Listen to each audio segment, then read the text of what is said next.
Baratheon is the youngest of the original great houses, tracing descent back to Orys Baratheon, who was one of Aerys I's fiercest generals. Now Orys was rumoured to be Aegon's bastard brother, and an interesting thing, this was the only person that Aegon trusted, because he's known as the Mad King, and he literally despised everyone. He was psychotic, paranoid, but his bastard brother Orys is someone he trusted.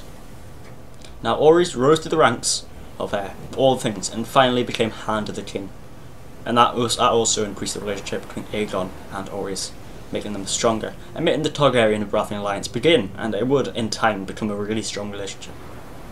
Through the female line, the Baratheons descend from the Storm Kings, as Orys had slain Argilac the Arrogant and wed his daughter. Now Argilac was an interesting character indeed.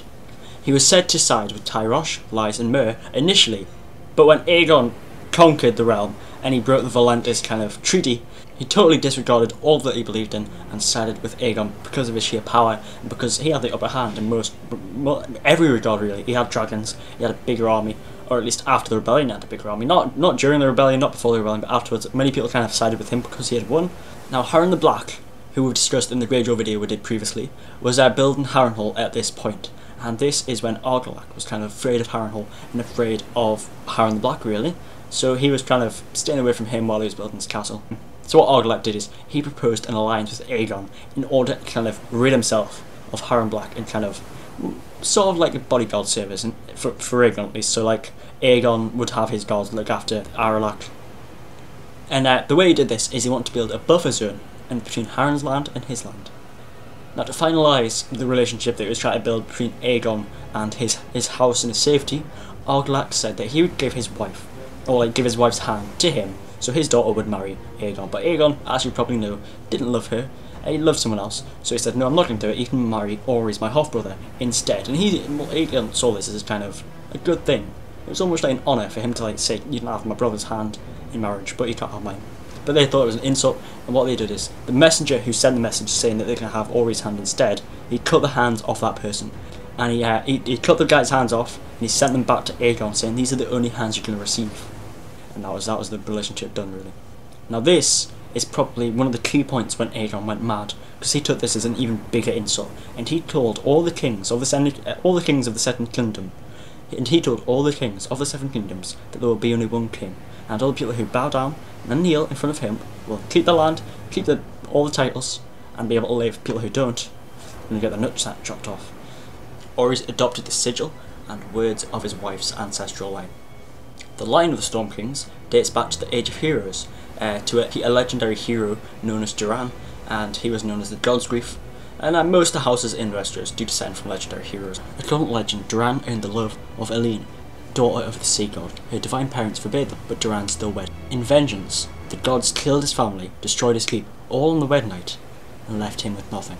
Duran then declared war on the gods, and they replied by hammering his kingdom with storms. That's why he's called the Storm King, because this kind of event happened. And he kept building castles after castle until he got to his 7th castle, and that was the only castle that could withstand the power of the gods, the storms that were incoming. And this is partly because the Children of the Forest helped him, or at least were said to help him, build this, and that gave it a sort of magical property that would make it stand in place. Others believe that Bran the Builder helped him build it. Others believe that a younger Bran the Builder helped him build it, and that also increased its sturdiness. Now during the Blackfire Rebellion, the Baratheons and the Targaryens still had a very good relationship in terms of like military commitment and stuff, and the Baratheons were the kind of bulk of Prince Baelor's military command.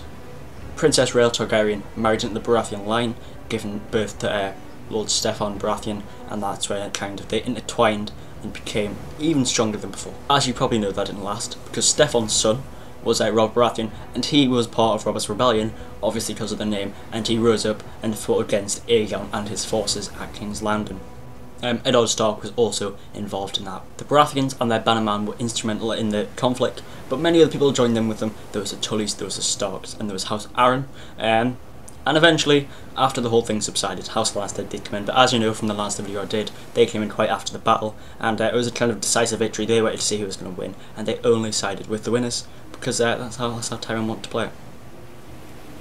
Now, after they usurped the throne, there was two main parts of House Baratheon. There was Robert at the Iron Throne, but at Dragonstone there was also Stannis, so there was like kind of split two parts and two branches off. Of the families, so Stannis would have a wife probably, and then have children, then Robert would have a wife, and like so on and so forth.